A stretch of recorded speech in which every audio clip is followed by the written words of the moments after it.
นครเมืองจันทร์แม่นควดได้1 เหรียญคำจากกีฬาปิงปองประเภทเดียวหญิงในงานมหกรรมกีฬาแห่งชาติครั้งที่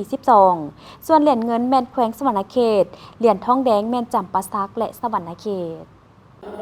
ในวันที่23 พฤศจิกายน 2025 อยู่ที่ศูนย์การค้าลาวไอเตกได้มีพิธีมอบเหรียญกีฬาปิงปองภายหลังดำเนินการแข่งขันมาแต่วันที่ 17 พฤศจิกายนผ่านมา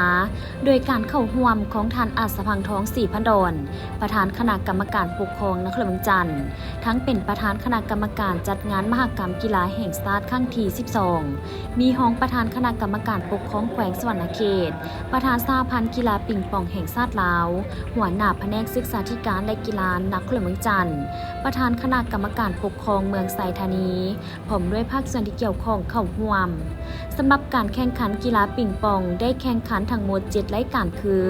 เดี่ยวหญิงเดี่ยวชายคู่หญิงคู่ชายคู่ผสมทีมหญิงและทีมชายโดยมี7ภาคส่วนเข้าร่วมคือ